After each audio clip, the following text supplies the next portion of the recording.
नमस्कार दोस्तों, आप सभी का स्वागत है आपके अपने YouTube channel Kuchaman online classes पर। रीट 2025 चाहे पात्रता हो चाहे मुख्य परीक्षा, दोनों के लिए हम टॉपिक वाइज एमसीक्यूज है वो हम देख रहे हैं दोस्तों। और पीवाईक्यूएस भी हम साथ में देख रहे हैं, क्योंकि जो आए हुए क्वेश्चन है वहां से इंपॉर्टेंट क्वेश्चन एग्जाम में बनते हैं। आज हमारा जो टॉपिक है शैक्षिक संपर्ते, जिसमें आत्म संपर्ते है, रुचि, अभिरुचि, अभिवर्ती, आदत, इनसे जुड़े हुए जो क्वेश्चन एग्जाम में पूछे गए हैं वो आपके सामने मेरा रखने का प्रयास है वो यहां से रहेगा। अगर आप रीट की तैयारी कर रहे हैं तो रीट का कंप्लीट लाइव बैच है वो कुचामन ऑनलाइन क्लासेज ऐप पर चल रहा है। जाइए, ज्वाइन करिए और 45 दिन के अंदर, मात्र 45 दिन के अंदर 120 प्लस का आराम से स्कोर खड़ा करिए दोस्तों। चलिए भाई, पहला क्वेश्चन। एक व्यक्ति की एक उत्पाद के प्रति अभिवर्ती लक्षित के वस्तुनिष्ठ गुणों के बारे में उसके विश्वासों पर आधारित है। अभिवर्ती का ये घटक कैसा है? क्वेश्चन को 3 बार पढ़ लेना आराम से। देखो, एक व्यक्ति की एक उत्पाद के प्रति अभिवर्ती लक्षित के वस्तुनिष्ठ गुणों के बारे में उसके विश्वासों पर आधारित है। तो अभिवर्ती का ये गुण है संज्ञानात्मक। कैसा है? संज्ञानात्मक। और ये सेकंड ग्रेड में आया हुआ है। किस में आया हुआ है? सेकंड ग्रेड के अंदर। नेक्स्ट क्वेश्चन दीजिए। क्वेश्चन नंबर 2 है आपका, अपने स्वयं को अपने आंतरिक विचारों, भावनाओं और क्रियाओं के रूप में परिभाषित करने का एक तरीका आत्म संपर्ते का दृष्टिकोण है। कैसा? सामाजिक, अंतर्निर्भर, स्वतंत्र। कैसा होता है? स्वतंत्र। भाई, आप अपने आप का आंतरिक विचार कर रहे हो तो उन पर कोई समाज का प्रभाव है क्या? नहीं, वो क्या होते हैं? स्वतंत्र होते हैं। नेक्स्ट क्वेश्चन है, लोग अपना वोट प्राय अपनी भावनाओं के अनुसार करते हैं, बजाय इसके कि उम्मीदवार की अपनी विशिष्ट नीतियां किस प्रकार की है। इस आधार पर अभिवर्ती का ये कैसा घटक है? ये सेकंड ग्रेड में 2023 में क्वेश्चन आया था और ये होता है भावात्मक। भावात्मक पक्ष दोस्तों। क्वेश्चन नंबर 4 देखिएगा, अपने को दूसरे लोगों के साथ संबंधों के रूप में परिभाषित करने का तरीका और यह पहचानना कि स्वयं अपना व्यवहार प्राय दूसरों के विचारों, भावनाओं और क्रियाओं द्वारा निर्धारित हो रहा है। आत्म संपर्ते का यह दृष्टिकोण क्या कहलाता है? यह कहलाता है अंतर्निर्भर। क्या कहलाता है? अंतर्निर्भर दोस्तों। नेक्स्ट क्वेश्चन है, कौन सा कथन अभिवर्ती के संबंध में सही नहीं है? कौन सा है? पहला, अभिवर्ती किसी व्यक्ति, वस्तु अथवा घटना के प्रति अनुक्रिया की मानसिक तत्परता है। अभिवर्ती में संज्ञानात्मक, भावात्मक व व्यवहारात्मक घटक होते हैं। अभिवर्ती अंतर्जात नहीं होती। यह गलत है, तो सी ऑप्शन सही रहेगा। अब देखिए, आप सही है कि आप रीट की तैयारी कर रहे हो तो रीट पात्रता और मुख्य परीक्षा का कॉम्बो बैच, अलग अलग सेपरेट बैच भी आपको मिल जाएगा। लेकिन इनके अलावा अगर आप भी किसी अन्य भर्ती की या आपके परिवार, रिश्तेदार या दोस्त किसी भी भर्ती की तैयारी कर रहे हैं तो ये सभी live batch Kuchaman online classes जो ऐप है उस पर उपलब्ध है। अधिक जानकारी के लिए आप इन नंबरों पर संपर्क भी कर सकते हैं और अधिक जानकारी है इन नंबरों से ले सकते हैं। चलिए भाई, नेक्स्ट क्वेश्चन के अंदर, डिप्टेशियल एप्टीट्यूड टेस्ट डीएटी में निम्नलिखित में से किसके अतिरिक्त सभी उपमापनियां सम्मिलित होती है? आंकिक क्षमता, अमूर्त तर्कना, चित्र निर्माण इसमें शामिल नहीं होता है, पिक्चर मेकिंग इसमें शामिल नहीं होता। क्वेश्चन है आपका, रुचिगुप्त अव्यक्त व अवधान व अवधान रुचि का क्रियात्मक रूप है, यह कथन किसका है? यह कथन है मैकडूगल का। किसका है? मैकडूगल का ये कथन है। नेक्स्ट क्वेश्चन है, अभिसमता के लिए निम्न में से कौन सा कथन सही नहीं है? ये भावात्मक पक्ष, अभिसमता भावात्मक पक्ष से नहीं संबंधित होती, तो ये पहला ही ऑप्शन ए ही गलत है यहां पे। नेक्स्ट क्वेश्चन देखिएगा, किसी वस्तु घटना पर ध्यान देने और उसे पसंद करने का गुण है। किसी वस्तु घटना पर ध्यान देने और उसे पसंद करने का गुण होता है अभिरुचि। क्या होता है? अभिरुचि दोस्तों। नेक्स्ट क्वेश्चन है, अध्यापक के द्वारा शिक्षण में विद्यार्थियों की रुचि को जागृत करने और विकसित करने के लिए निम्न में से कौन सा तरीका उपयुक्त नहीं है? कौन सा नहीं है? कक्षा में पूर्ण निर्भरता को बनाए रखना, यह नहीं है। ऑप्शन सी सही रहेगा। नेक्स्ट क्वेश्चन है, निम्नलिखित में से कौन सा कथन सही नहीं, कौन सा कथन सही नहीं है यह बताना है। पहला, अभिवर्ती जन्मजात होती है, अभिवर्ती के संदर्भ में सही। अभिवर्ती में संज्ञानात्मक, यानी अभिवर्ती के बारे में सही नहीं है वो बताना है। अभिवर्ती में संज्ञानात्मक एवं भावात्मक घटक होते हैं किंतु क्रियात्मक व्यवहार तक नहीं। अभिवर्ती व्यवहार को एक निश्चित दिशा प्रदान करती है। अभिवर्ती सदैव सकारात्मक होती है। सिर्फ तीसरा सही है, बाकी तीनों गलत है। तो गलत पूछा है यहाँ पे, तो ये देखो 1 2 4 यहाँ पे। नेक्स्ट क्वेश्चन है, किसी विद्यार्थी को खाली समय में हमेशा चित्रकारी करते देखकर यदि एक शिक्षक उस शिक्षार्थी की चित्रकारी में रुचि को अनुमान लगाता है तो यह सुपर द्वारा वर्गीकृत किस प्रकार की अभिरुचि होगी? किस प्रकार की होगी? प्रकट अभिरुचि। विद्यार्थी ने प्रकट की तभी तो अध्यापक ने उसमें रुचि दिखाई। नेक्स्ट क्वेश्चन है, स्व आत्म के स्वतंत्र दृष्टिकोण की सर्वोत्तम परिभाषा का चयन कीजिएगा। पहला, स्व को स्वयं के आंतरिक विचारों, भावनाओं और क्रियाओं के रूप में परिभाषित करना, यही ऑप्शन ए ही आपका सही रहेगा। नेक्स्ट क्वेश्चन है, निम्नलिखित में से कौन सी अभिव्यक्तियों की विशेषता नहीं है? अभिव्यक्तियों में व्यक्ति वस्तु संबंध पाया जाता है, सही है। अभिव्यक्तियां जन्मजात होती है, गलत है। बी ऑप्शन आपका सही रहेगा। नेक्स्ट क्वेश्चन है आपका, अगला क्वेश्चन है, यदि एक छात्र अपना बहुत सा खाली समय चित्रकारी में बिताता है, ऐसा करने पर वह प्रसन्नता अनुभव करता है, अपने व्यस्त समय में भी चित्रकारी के लिए समय निकाल लेता है और उसे ऐसा करने पर थकान भी अनुभव नहीं होती।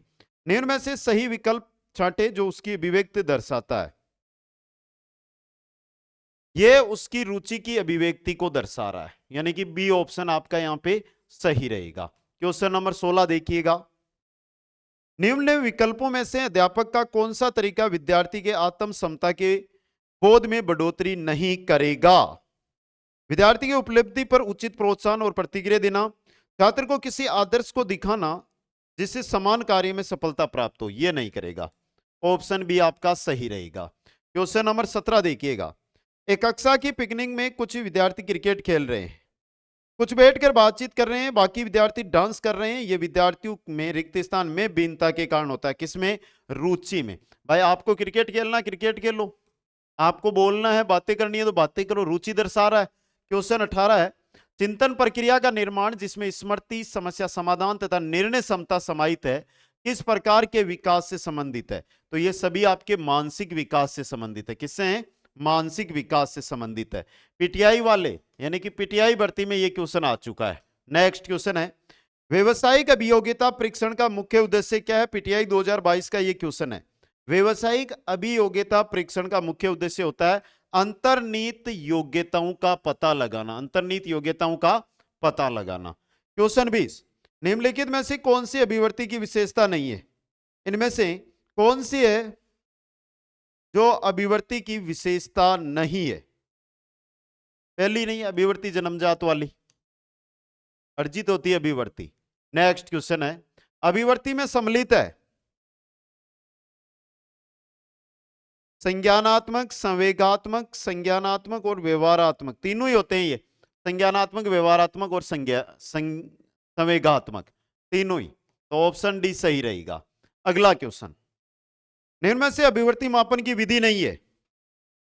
तब होगा social distance scale, Likert scale, emotional competition scale, ये नहीं है अभिव्यक्ति मापन की स्केल या विधि। नेक्स्ट क्वेश्चन है आपका, अभिव्यक्ति के संदर्भ में निम्नलिखित में से कौन सा कथन सही नहीं है? यह मनुष्य की एक प्रकार की भावना है, यह जन्मजात नहीं होती बल्कि अर्जित होती है, यह परिवर्तित हो सकती है, इस पर बुरे पर्यावरण का प्रभाव नहीं पड़ता, बुरे पर्यावरण का प्रभाव पड़ता है, तो यह गलत हो गया। ऑप्शन डी सही रहेगा।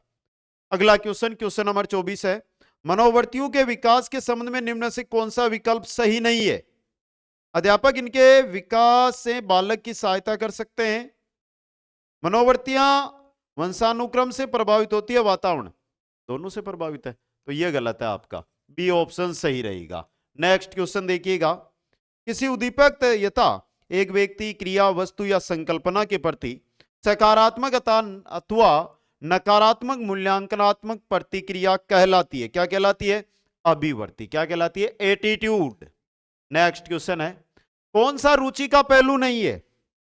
रुचि का पहलू इच्छा करना, जानना, गति करना रुचि का पहलू नहीं है, गति करना रुचि का पहलू नहीं होता है। नेक्स्ट क्वेश्चन है, अभिरुचि एप्टीट्यूड का अर्थ क्या होता है? पहला, व्यक्ति की योग्यताओं विशेषताओं का योग या पूरा जोड़, व्यक्ति की योग्यताओं विशेषताओं का पूरा योग ही क्या है? अभिरुचि है। नेक्स्ट क्वेश्चन है, कूडर परीक्षण रिक्त स्थान मापन के लिए अभिकलित है। कूडर परीक्षण किसके मापन के लिए है? कूडर परीक्षण से किया जाता है रुचि का मापन, इंटरेस्ट का मापन। तो देखो, रुचि, इंटरेस्ट, अभिव्यक्ति, एटीट्यूड, अभिक्षमता, एप्टीट्यूड, अवदान, अटेंशन। आगे चलिए नेक्स्ट क्वेश्चन। आदतों के संबंध में निम्न में से कौन सा कथन सही नहीं है? आदतों के संबंध में, पहला, आदतें जन्मजात नहीं होती भाई, आदतें जन्मजात नहीं होती। आपने सुबह 4 बजे उठने की आदत डाली है तो क्या वो जन्मजात थी? पहले तो आप 6 बजे उठते थे, अब एग्जाम नजदीक है तो आप 4 बजे उठने लग गए। आगे क्वेश्चन देखिए, नेक्स्ट है, रुचि के संपर्ति के 3 मुख्य पक्ष निम्न में से किस विकल्प में दिए गए हैं? रुचि संपर्ति के 3 मुख्य जो पक्ष होते हैं वो देखिए, ज्ञानात्मक, क्रियात्मक और भावात्मक। ज्ञानात्मक, क्रियात्मक और भावात्मक। क्वेश्चन नंबर 31 है, निम्नलिखित में से कौन सा एक अभिक्षमता परीक्षण का उपयुक्त अनुप्रयोग होगा? अभिक्षमता परीक्षण का उपयुक्त अनुप्रयोग कौन सा होगा? बालक ने अध्यापक की कक्षा में क्या सीखा, इसका परीक्षण करना। बालक के गणित के मानकों के निर्धारण का परीक्षण करना। बालक के चिकित्सा व्यवसाय डॉक्टरी में सफल होने का परीक्षण करना। यह रहा, तो सी ऑप्शन आपका सही रहेगा। क्वेश्चन 32 है, उच्च स्वप्रत्यय की सांकेतिक विशेषता है। उच्च स्वप्रत्यय की सांकेतिक भाषा होती है उच्च अभिक्षमता, हाई एप्टीट्यूड। हाई एप्टीट्यूड दोस्तों। नेक्स्ट क्वेश्चन है, आप मानसिक रूप से सचेत हुए बिना भी जटिल व्यवहार संपन्न कर सकते हैं। कैसे कर सकते हैं? तो देखिए, आप मानसिक रूप से सचेत हुए बिना भी जटिल व्यवहार, अगर आपने इसको आदत बना ली है तो, अगर आपने इसको क्या बना ली है? आदत बना ली है, तो डी ऑप्शन सही रहेगा। नेक्स्ट मेरा क्वेश्चन है, एक बच्चा सदैव दूसरों के प्रति सहानुभूति दिखाता है, यह आदत कहलाती है। यह आवत को नहीं भाई, यह आदत है, तो यह आदत क्या कहलाएगी? यह आदत कहलाएगी भावना संबंधी आदत। भाई दूसरों के प्रति सहानुभूति यानी भावना है उसकी दूसरों के प्रति।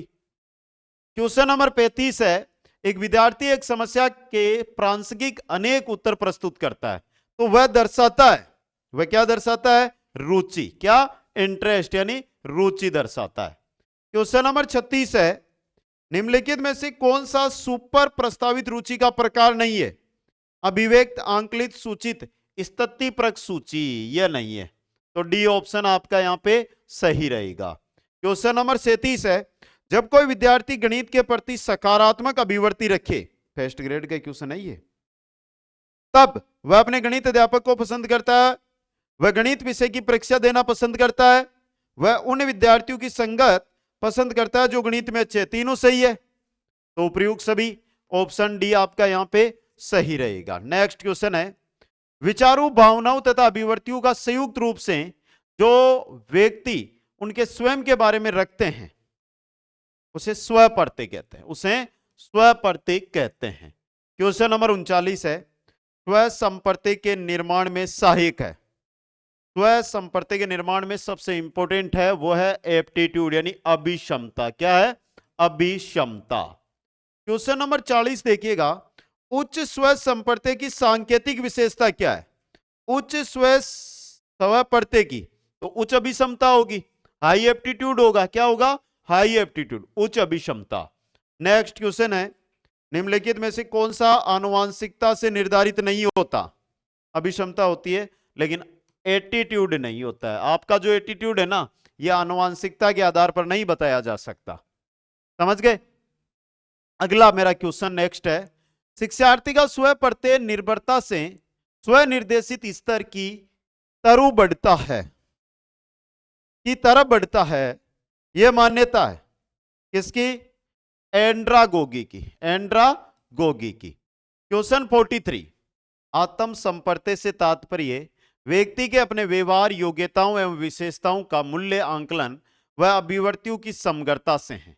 आत्म संप्रत्यय की ये परिभाषा देने वाले हैं कौन है भाई? आत्म संप्रत्यय की सेकंड ग्रेड 2012 में ये क्वेश्चन आया था, तो ये दी थी एनसाइक्लोपीडिया ऑफ साइकोलॉजी ने। ऑप्शन सी आपका सही रहेगा। क्वेश्चन नंबर 44, स्व प्रत्यय विकसित होता है किसके माध्यम से? स्व धारणा तथा लोगों की धारणा से स्व प्रत्यय है वो आपका विकसित होगा।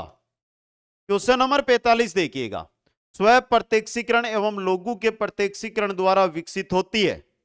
क्या विकसित होती है? स्व प्रत्यय, सेल्फ कॉन्सेप्ट, सेल्फ कॉन्सेप्ट, खुद का कॉन्सेप्ट। क्वेश्चन नंबर 46 देखिएगा, निम्न में से आत्म संप्रत्यय की कौन सी विशेषता महत्वपूर्ण नहीं है? आत्म संपर्ते व्यवस्थित होती है, आत्म संपर्ते विशिष्ट लक्ष्य होते हैं, आत्म संपर्ते कभी भी स्थायी नहीं होती। तो आपका ऑप्शन यहां पे सी सही रहेगा। क्वेश्चन नंबर 47 है, बालकों के आत्म परते विकास के लिए निम्नलिखित में से कौन सा तरीका उपयुक्त नहीं है?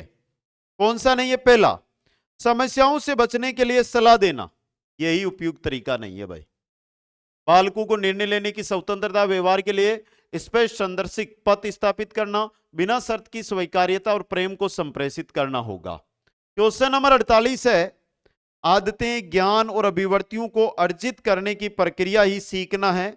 यह किसका कथन है? तो यह कथन है करो व करो का। किसका है? करो व करो का। क्वेश्चन नंबर 49, निम्नलिखित में से कौन सा कथन रुचि के बारे में सत्य नहीं है?